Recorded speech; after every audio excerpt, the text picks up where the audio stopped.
Convicción Radio, siempre por la verdad.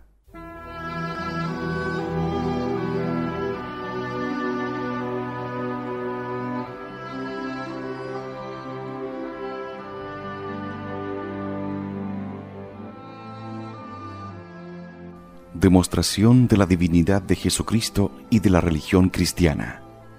Separada de la obra La religión demostrada, del padre Hilaire.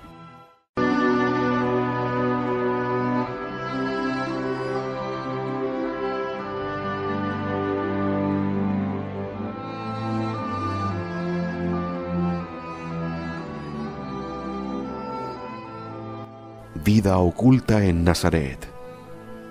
Jesús permaneció en Nazaret, pequeña localidad de Galilea, hasta la edad de 30 años. Acerca de tan largo espacio de tiempo, el Evangelio no dice más que estas dos frases. Estaba sujeto a María y a José. Mostraba cada vez más la gracia y la sabiduría que moraban en él. La tradición nos enseña que ayudaba a su padre adoptivo, José, en su humilde trabajo de carpintero. Los primeros cristianos mostraban los yugos y los arados hechos por el divino obrero. ¿Por qué estos 30 años de vida oculta? Jesús quiso enseñarnos los grandes deberes del hombre: la humildad, la obediencia, el trabajo, el amor a la vida obscura, el olvido de sí mismo y el desprecio de las riquezas. El orgullo y la ambición habían perdido al hombre, la humanidad y la obediencia debían salvarle. Jesucristo, con su ejemplo, rehabilita el trabajo manual, tan despreciado de los paganos, que lo dejaban a los esclavos.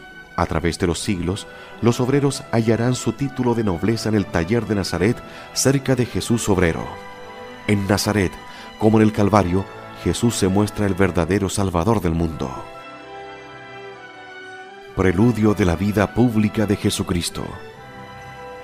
Cuando los antiguos reyes recorrían sus provincias, iban precedidos por heraldos que anunciaban su llegada y preparaban los caminos por donde había de pasar el cortejo real. Dios había predicho por sus profetas que el Mesías tendría un precursor que anunciara su llegada.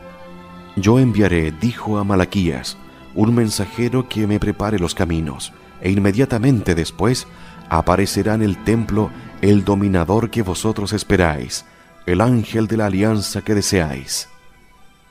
El año 15 del reinado de Tiberio, siendo gobernador de la Judea Poncio Pilato y Herodes de Galilea, se vio aparecer a orillas del Jordán a un profeta extraordinario. Era Juan Bautista, niño milagroso, nacido de Zacarías y de Isabel, prima de María, madre de Jesús. Se había preparado para su misión con una vida austera en el desierto. A la edad de 30 años se presenta, mandado por el cielo, a predicar el advenimiento del reino de Dios. Bautiza en las aguas del río a los pecadores, y por tal razón, el pueblo le apellida Bautista. Las muchedumbres acuden a escuchar a este profeta, y se preguntan si no es él el Mesías. No les contesta. Yo no soy el Cristo, pero vendrá bien pronto en pos de mi ángel, a quien no soy digno de desatar las correas de su calzado. Él os bautizará en el Espíritu Santo. Hacía 6 meses que Juan Bautista anunciaba a los judíos la próxima llegada del Mesías. El 6 de enero, Jesús, después de cumplir 30 años, salió de Nazaret y vino a pedir el bautismo a su precursor. Cuando salió del agua, el cielo se abrió. El Espíritu Santo descendió en forma de paloma sobre la cabeza de Jesús, y se oyó una voz que decía: Este es mi Hijo amado, en quien tengo todas mis complacencias. Era la manifestación del ministerio de la Trinidad.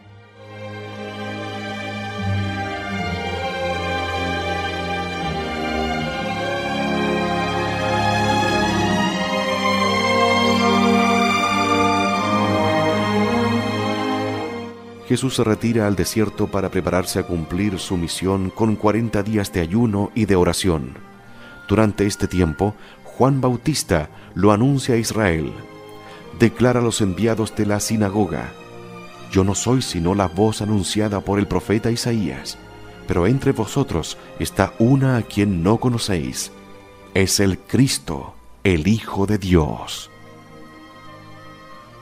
Algunos días más tarde, Juan le vio venir del desierto y le rindió homenaje, diciendo al pueblo: He ahí el Cordero de Dios, he ahí el que quita los pecados del mundo.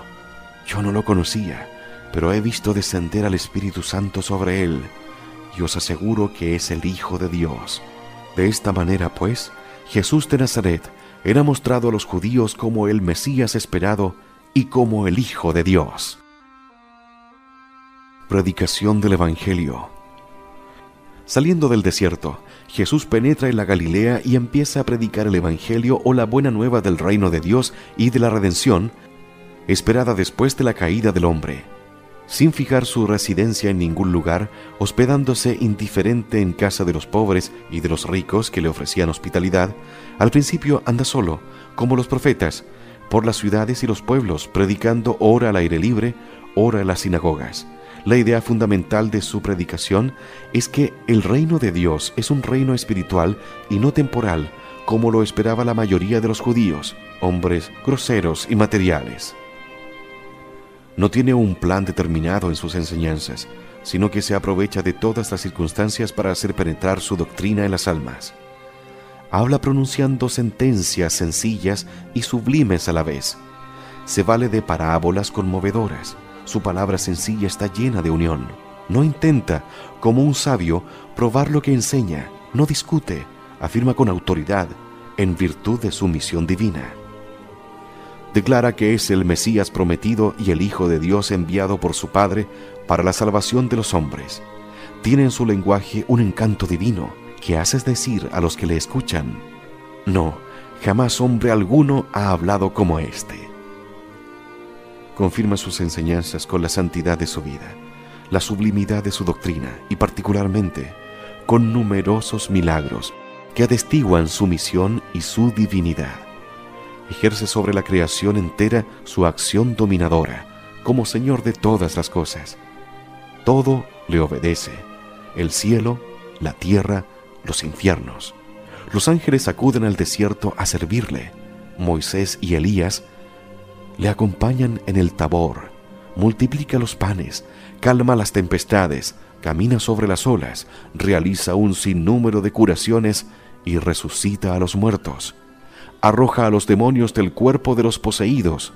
Para llevar a cabo estos milagros, le basta una palabra, un gesto, un simple contacto.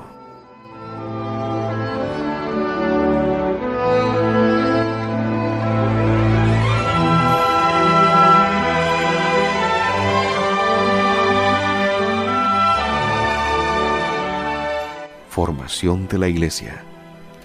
Después de sus primeras predicaciones, un gran número de hombres empiezan a seguirle para escuchar su palabra de vida y ser testigos de sus milagros.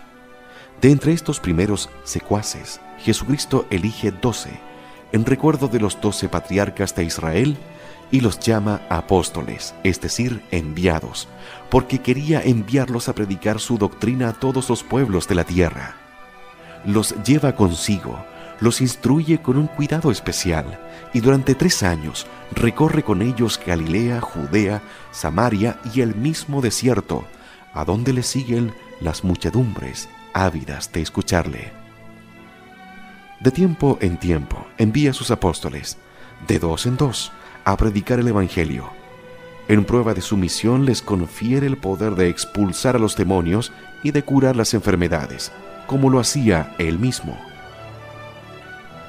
El tercer año de su apostolado, Jesucristo eligió también 72 discípulos, en recuerdo de los 72 consejeros de Moisés, para que ayudaran a los apóstoles en la predicación del Evangelio por las ciudades y la campina. De esta suerte echa los cimientos de su iglesia, que debía continuar su obra sobre la tierra. Cierto día, dirigiéndose a Simón, cuyo nombre había antes cambiado por el de Pedro, le nombró jefe de su iglesia, diciéndole: Tú eres Pedro, sobre esta piedra edificaré mi iglesia, y las puertas, es decir, las potestades del infierno no prevalecerán contra ella. Y le confió las llaves del reino de los cielos para que las transmitiera a sus sucesores. Los enemigos de Jesucristo. Durante los 3 años de su vida pública, Jesucristo tuvo que combatir la incredulidad de los judíos y la hostilidad celosa de los jefes de la nación. Israel esperaba un Mesías poderoso para restaurar el trono de David y dar a los judíos el imperio sobre todos los otros pueblos. Esperaba una revolución política y no una transformación religiosa, interpretando en este sentido material las profecías que anunciaba el reino glorioso del Mesías. Este pueblo carnal y terrenal no reconoció al conquistador de sus ensueños en este profeta de Nazaret, pobre y obscuro, que predicaba la guerra a las pasiones, el desprecio de las riquezas y el reinado de Dios en las almas. El pueblo, empero, arrastrado por la dulzura y los milagros de Jesús, se dejaba convencer, pero los jefes de la nación se declararon enemigos de Jesucristo y atribuían sus milagros al poder del demonio.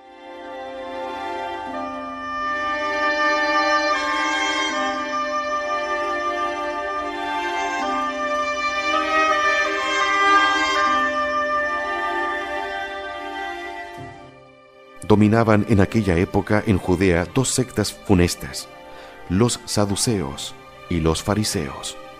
Los primeros, filósofos materialistas, no pensaban más que en la vida presente, buscando de una manera exclusiva los placeres sensuales. Los fariseos, hipócritas y perversos, bajo la práctica exterior de la ley de Moisés, ocultaban un orgullo desmedido y vicios infames. Entre estos 2 partidos estaba dividida la alta sociedad y ejercían gran influencia sobre el pueblo. La inmensa mayoría de los miembros del famoso tribunal llamado Sanedrín formaba en las filas de una y otra secta. El Sanedrín, presidido por el sumo sacerdote, era el gran tribunal de la nación encargado de regir y juzgar los asuntos religiosos. Componíase de 72 miembros, divididos en 3 cámaras: los príncipes de los sacerdotes o jefes de las 24 familias sacerdotales, los escribas o doctores de la ley, los ancianos del pueblo y jefes de las tribus y de las principales familias. El Sanedrín tenía el derecho de castigar a los transgresores de la ley, pero desde que los romanos impusieron su dominación a los judíos, le estaba vedado pronunciar sentencia de muerte. Los fariseos fueron los enemigos más encarnizados de Jesucristo, celosos de su popularidad, heridos en su orgullo por la superioridad de su doctrina, exasperados por la libertad con que condenaba sus errores y descubría su hipocresía, concibieron contra él tal aversión que bien pronto se convirtió en odio mortal. La sabiduría de Dios, que gobierna el mundo, se sirvió de este odio para llevar a cabo la redención del linaje humano.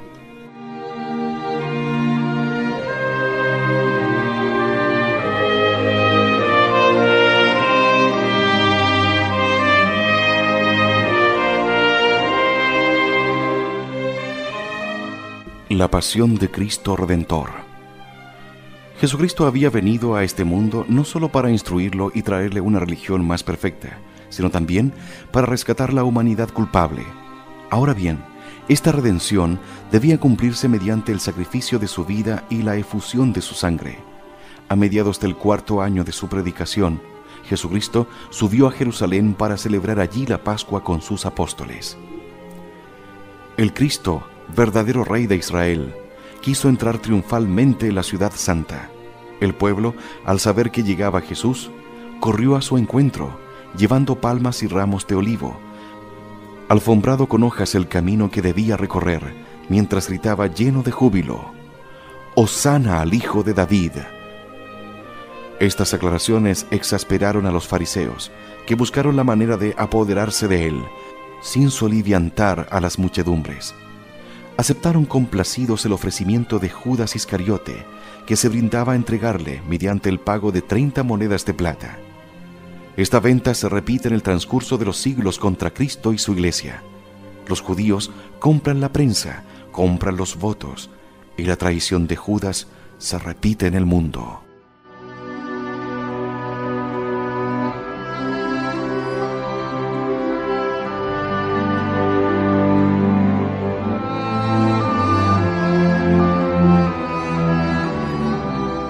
Jesús en el huerto de los olivos. Jueves Santo por la noche el Salvador reunió en Jerusalén a sus 12 apóstoles para comer el Cordero Pascual, según el ceremonial prescrito por Moisés. Después de la institución de la Divina Eucaristía, la gran Pascua de la Nueva Ley, Jesús se encaminó al huerto de los olivos. Allí, al considerar los sufrimientos que les esperaban y su inutilidad para muchos, el Salvador se sintió oprimido por una amarga tristeza, cayó en agonía y, desde las 8 de la noche a las 11, lloró los pecados del mundo. A medianoche llega Judas capitaneando a los soldados del Sanedrín. Jesús pronuncia esta única frase: «Soy Jesús de Nazaret», y la tropa cae de espaldas. Quiere mostrar con este prodigio que va a entregarse libremente a los sufrimientos. Se deja, pues, atar y conducir a Jerusalén, mientras sus discípulos le desamparan.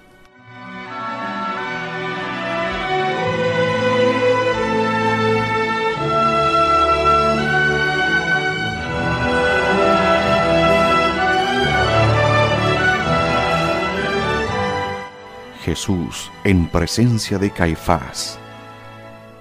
Contra todas las reglas de procedimiento, el gran sacerdote reúne el Sanedrín a medianoche para condenar al Salvador. Estos jueces buscan testigos falsos, pero sus declaraciones carecen de eficacia para justificar la sentencia de muerte. Para poder pronunciarla contra Jesús, no haya el Sanedrín otro pretexto que la afirmación solemne de Jesús: «Sí, soy el Cristo, el Hijo de Dios». Caifás dice que semejante afirmación es una horrenda blasfemia.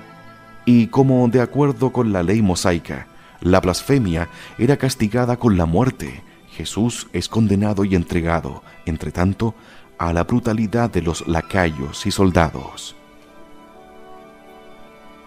Jesús ante Pilato. El Viernes Santo, a eso de las 7 de la mañana, Jesús es conducido al tribunal de Pilato, gobernador romano, para que ratifique y ejecute la sentencia. El gobernador invita a los enemigos de Jesús a que expongan sus acusaciones contra él, y entonces los del Sanedrín, dejando a un lado la acusación de blasfemia, le presenta como reo de crímenes políticos. Este hombre, dicen, subleva al pueblo, prohíbe que se pague tributo al César, y se dice el Cristo Rey. Pilato interroga a Jesús, reconoce su inocencia y busca la manera de ponerlo en libertad, pero no quiere disgustar a los judíos, por temor a ser denunciado al emperador Tiberio y perder su puesto. Oyendo que Jesús es Galileo, le envía sin demora a Herodes, que se halla en Jerusalén con motivo de las fiestas de la Pascua. Jesús ante Herodes. Herodes, orgulloso de ver comparecer ante su tribunal a ese hombre extraordinario, le pide que haga algún milagro. En presencia de aquel príncipe impúdico, Jesús guarda silencio, por lo cual Herodes, despechado, le hace vestir con un traje de burla como a loco y lo devuelve a Pilato. Durante este tiempo, los fariseos propalan entre el pueblo toda suerte de calumnias contra el Salvador. La aparente debilidad y abatimiento de Jesús, el juicio del Sanedrín y de Herodes, todo induce a creer que lo afirmado por los fariseos no es calumnia, sino verdad. El pueblo judío, que 5 días antes gritaba «Hosana al Hijo de David», dentro de poco pediría su muerte. De un modo análogo, el pueblo católico de Francia y de otros países, engañado por los judíos y los masones, vota por los enemigos de Dios y les permite forjar toda clase de leyes contrarias a la libertad de la Iglesia y al bien de la patria.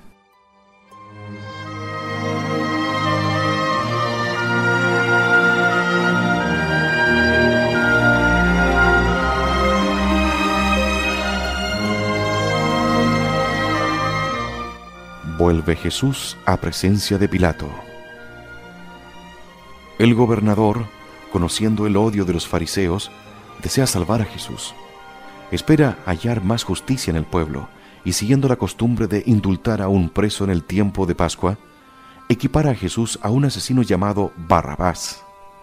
¿A quién queréis que ponga en libertad?, pregunta a la muchedumbre, ¿a Jesús o a Barrabás? El pueblo, seducido por los fariseos, pide la libertad de Barrabás y la muerte de Jesús. Pilato se indigna y, para mover al pueblo a compasión, condena a Jesús a la pena de azotes, no obstante haberle declarado inocente. Este suplicio, reservado para los esclavos, era, según la ley romana, horriblemente cruel. El condenado, completamente desnudo, era atado a una columna baja, de modo que presentara la espalda encorvada a los golpes terribles de los verdugos ejercitados en el arte de la tortura. Los ramales de cuero terminaban en corchete para desgarrar las carnes o en bolas de plomo para magullar las llagas. Cada golpe arrancaba jirones de carne y la sangre corría de todas las partes del cuerpo. Bien pronto la víctima, encorvándose hacia un lado, dejaba todo su cuerpo expuesto a los golpes desgarradores. No era raro ver al condenado expirar en este suplicio. La paciencia divina de Jesús asombra a los verdugos y excita su rabia, y de la planta de los pies hasta la coronilla no hay en él un punto sano, pudiéndole contar todos los huesos con los que se realizaba la profecía de Isaías. Dinum mera verunt omnia ossa mea. De esta suerte, la pureza por esencia pagaba las impurezas de los hombres. Después de tan espantoso tormento material, los soldados romanos quisieron burlarse de este rey de los judíos. Hiciéronle sentar sobre un fragmento de columna como sobre un trono. Le echaron sobre las espaldas, a manera de manto real, un harapo de púrpura, pusieron en sus manos una caña por cetro y ciñeron en sus sienes corona de punzantes espinas, adaptándola a fuerza de golpes. Luego, como tributo, le escupieron en el rostro y le dieron de bofetadas. Para expiar el orgullo del hombre, el Salvador sufre estas crueles ignominias con paciencia divina. Pilato presenta al pueblo a Jesús en un estado capaz de conmover las mismas piedras.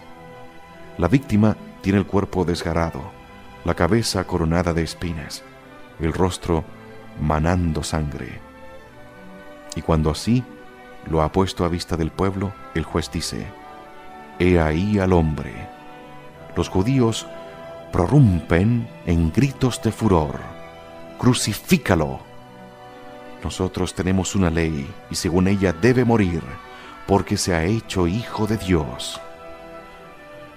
Los romanos acostumbraban a respetar las leyes religiosas de los pueblos conquistados, y por eso los fariseos sustituyen el crimen de Estado que Pilato rehúsa admitir con el crimen de religión. Sin embargo, el gobernador todavía vacila. Entonces ellos le descargan el último golpe: «Si lo pones en libertad, no eres amigo del César, puesto que todo aquel que se hace rey se declara contrario al César». Al oír estas palabras, Pilato se estremece ante el temor de perder su puesto y se lava las manos diciendo: «Soy inocente de la sangre de este justo. Vosotros responderéis de ella». Los judíos gritan: «Que su sangre caiga sobre nosotros y sobre nuestros hijos». El gobernador pronuncia la sentencia y condena a Jesús a muerte de cruz. 2 años más tarde, este juez inicuo, acusado por los judíos, fue desterrado a Poitiers, en las Galias, donde desesperado se suicidó. La imprecación del pueblo judío, por otra parte, se cumplió. La maldición de Dios cayó sobre él y sobre su raza, que se halla dispersa por todo el mundo, llevando siempre en su frente el estigma de Caín. Jesús en el Calvario. El suplicio de la cruz estaba reservado a los esclavos y a los malhechores. El Salvador del mundo, cargado con nuestras inequidades, quiere sufrir este suplicio humillante y cruel. Los verdugos colocan sobre sus hombros una pesada cruz, que él abraza con amor y arrastra penosamente hasta el Calvario, lugar destinado a las ejecuciones. El camino que conducía a él tenía una longitud de 750 metros. Al recorrer esta vía dolorosa, Jesús, extenuado por tantos sufrimientos, cae 3 veces. Al salir de Jerusalén, se halla incapaz de dar un paso, llevando la cruz a cuestas. Los soldados obligan a un hombre de Cirene a que ayude a la víctima. Jesús se encuentra con su Santísima Madre y su corazón se desgarra de pena. Más adelante, una piadosa mujer, llamada después la Verónica, enjuga su divino rostro, y el Señor, agradecido, deja impresa en el sudario su santa faz. En la subida al Calvario, el Salvador no habló más que una vez, pero habló como doctor y como profeta. Anunció a las mujeres de Jerusalén que le seguían llorando el castigo futuro de su patria y la suerte del pecador que no quiere aprovecharse de los frutos de la redención.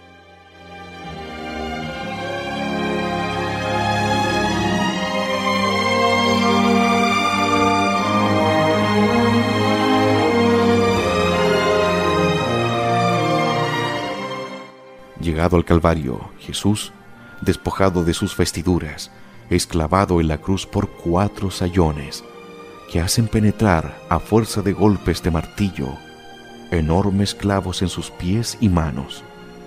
Cuando la víctima queda clavada en medio de atroces sufrimientos, los verdugos levantan la cruz y la dejan caer de golpe en el hoyo preparado de antemano. Cada sacudida produce en todos los miembros de Jesús un estremecimiento de espantosos dolores. Era mediodía.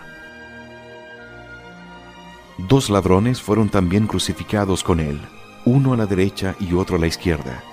Así se cumplía la profecía: ha sido computado entre los malhechores. Sobre la cruz, el Salvador, levantado entre la tierra y el cielo, pronuncia 7 palabras. Ora por sus verdugos, promete el paraíso al ladrón arrepentido, entrega a María por madre a Juan y luego calla por espacio de 3 horas. En aquel momento el sol se obscurece y densas neblinas cubren la tierra.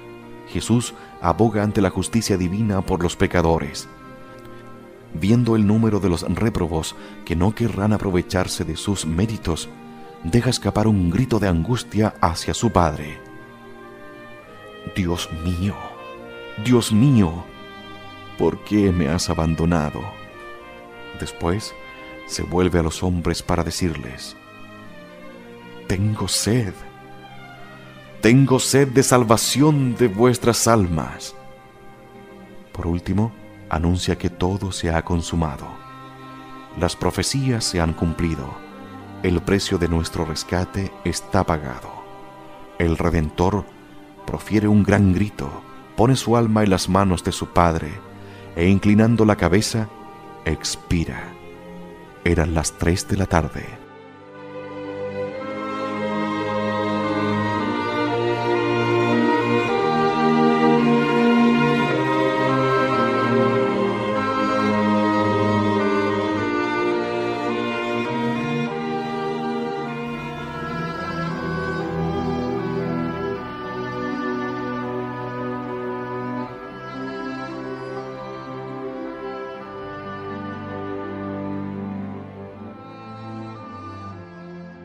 Demostración de la divinidad de Jesucristo y de la religión cristiana.